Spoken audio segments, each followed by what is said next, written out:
안녕하십니까. 소금 전문가 박주용 이사입니다. 이번 시간에는 이 소금과 공기를 좀 비교해서 우리가 어떤 것을 먹어야 될 것인가에 대해서 이야기를 좀 해보도록 하겠습니다. 기본적으로 주제는 우리는 이 소금을 먹어야 된다. 나트륨이 아니라. 나트륨이 아니고 소금을 먹어야 된다라는 이야기가 되겠습니다. 자, 우리가 이제 알고 있는 상식을 조금 더 확장을 해서 한번 보도록 하겠습니다. 여러분들이 알고 있는 이 공기, 우리가 숨을 쉬는 공기 있죠. 공기의 주 성분을 보면은 질소가 78% 들어있습니다. 그 다음에 산소가 21%, 아르곤 0.9%, 이산화탄소 0.03%, 기타 등등 이런 게 수소 뭐 이런 것들이 돼가지고 공기를 구성하고 있습니다. 반면에 우리가 바닷물을 그대로 졸이면 만들어진 이 소금이라는 것을 성분을 보면은 이 바닷물 속에 있는 성분비입니다. 나트륨, 염화나트륨 78%, 칼슘, 마그네슘, 칼륨, 아이른, 기타 등등 다 합하면 22%, 그래서 합계가 100% 됩니다. 근데 우리 많은 사람들이 소금을 이 염화나트륨으로 이렇게 알고 있습니다. 그 이야기는 공기가 가장 많은 게 78%니까 공기가 질소라고 생각하는 거와 똑같은 거예요. 아무도 여러분들은 공기가 질소라고 얘기를 안 합니다. 그죠? 공기 중에 질소가 가장 많은 성분을 차지하고 있지만 공기 이꼬로 질소가 아니라는 얘기죠. 그죠?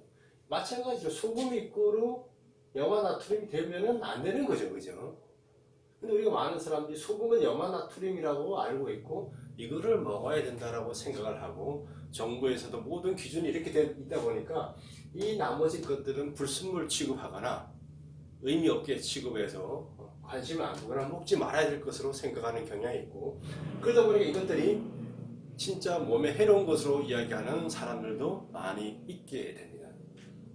자, 한번 보죠. 자, 우리가 공기를 마시는 진짜 이유는 뭐죠? 바로 이 21%를 차지하는 이 산소를 먹기 위해서 하는 거예요. 그죠? 질소를 먹기 위해서 하는 거 아니에요. 질소도 우리 몸에 들어와서 역할을 하지만 우리가 공기를 마시는 이유는 21% 차지하는 이 산소를 몸에서 섭취를 하기 위해서 하는 거죠. 자, 반면에 이산화탄소, 우리가 많이 알고 있는 이산화탄소 0.03%가 들어있어요. 얘들이 없으면 어떤 일이 생길까요? 식물들은 탄소 동화 작용을 못하기 때문에 식물들이 다 죽어버리게 됩니다. 그죠? 이산화탄소가 없으면 식물은 탄소 동화 작용을 못해서 다 생존이 안 돼요. 죽어버리는 거죠. 이산화탄소를 뽑아들여서 호흡을 해서 산소를 내보내는 게 CO2를 분해해서 산소를 내보내는 게 식물이 하는 역할인데 얘가 없으면 안 돼요. 0.03%밖에 안 되지만 얘가 없으면 식물이 없고 식물이 없으면 우리가 먹을 게 없어져서 다 인류가 멸종을 하게 되겠죠. 산소는 21%밖에 안 되지만 마찬가지예요. 산소가 없으면 모든 동식물이 다 죽어요. 그죠? 하지만 질소가 78% 차지하는 질소 훨씬 중요한 것들이 이것들이라는 거죠. 그런 측면에서 볼 때 염화나트륨이 78% 차지하는 것도 되게 중요해요. 우리가 먹어야 되고 우리 생체 리듬에서 되게 중요하지만 78%보다 더 중요한 것들이 22%를 차지하는 칼슘, 마그네슘, 칼륨, 아연, 황 이런 기타 등등의 것들이라는 거예요. 이 바닷물 속에는 약 90가지 정도의 이런 미네랄이 녹아 있는 거죠. 그래서 이것들이 더 중요하다는 거죠. 지금까지 우리가 소금 하면은 염화나트륨이라고 잘못 알려져 있기 때문에 이 78%를 차지하는 이것만 가지고 이거를 100%로 만들어서 소금으로 인식하고 먹어왔다라는 거죠. 소금은 염화나트륨이 아니에요.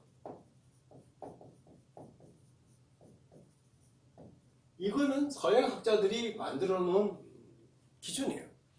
바닷물을 그대로 졸이면은 78%의 염화나트륨과 22%의 다른 미네랄로 구성이 되는데 서양학자들이 분석을 해보니까 염화나트륨이 가장 많더라. 그래서 소금은 염화나트륨이라고 하고 나머지 것은 다 불순물에서 빼버린 거죠. 우리 소금을 제조하시는 많은 분들은 이 22% 차지한 이것들을 간수라는 이름으로 해서 다 제거를 합니다. 간수라는 이름은 다 제거해놓고는 우리 소금에 미네랄이 많다라고 이제 또 광고를 하거나 이야기를 하고 있는 거죠. 그래서 이거를 간수를 다 제거하게 되면 얘가 다 제거가 되는 거예요. 거의 대부분이. 그럼 결국 78%가 이 100이 되는 세상이 되는 거죠. 100까지는 안 되겠지만 뭐 99%, 99.9% 이런 소금들, 95% 소금 이런 소금들이 우리가 먹고 있는 정제물 비롯해서 다 가공한 소금들이 이런 식의 미네랄 구성비를 갖고 염화나트륨 구성비를 갖고 있는 소금이다라는 거죠. 그래서 여러분들이 이제부터 소금에 대한 생각을 바꿔 주셔야 됩니다. 소금이라는 것은 염화나트륨이 아니고 공기가 질소가 아니듯이 소금은 염화나트륨이 아니고 소금은 바닷물 속에 있는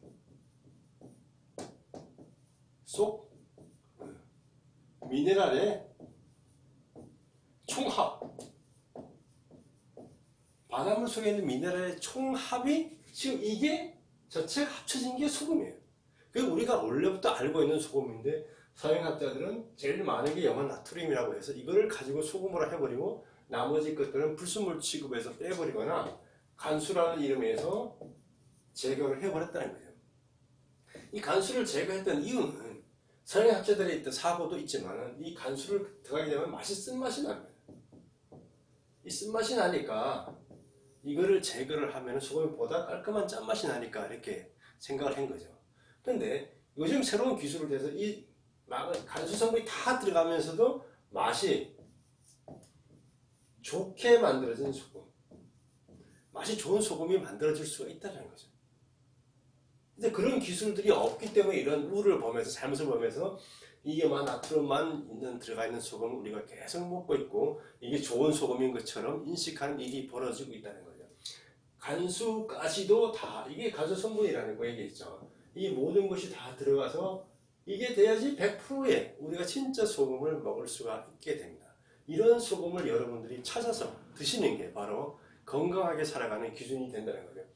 여러분 질소만 호흡해가지고 살 수 있겠어요? 없죠. 산소도 호흡하고 아르곤 이게 다 들어있는 걸 호흡해야지 우리가 살아갈 수 있어요. 그 속에 또 나머지 수소도 여러 가지 있습니다. 이것들이 다 호흡을 해 통해 들어와야지만 우리가 건강하게 살아갈 수 있는 것도 똑같이 마찬가지로 이런 것들이 다 들어가 있는 진정한 소금을 찾아서 먹는 게 바로 건강을 찾아가는 길이고 여러분들이 앓고 있는 여러 가지 생활 습관병을 치료하는 길이다라는 것을 말씀을 드릴 수가 있습니다. 그래서 이제부터는 소금은 염화나트륨이 아니라 바닷물 속에 있는 모든 미네랄의 총합으로 이해하셔야지만 건강한 삶을 살아갈 수 있습니다. 명확하잖아요. 공기가 질소가 아닌 것처럼 소금은 염화나트륨이 아닙니다. 아시겠죠? 이제부터는 소금에 대한 올바른 지식을 통해서 건강한 삶 꾸려가시기 바랍니다. 감사합니다.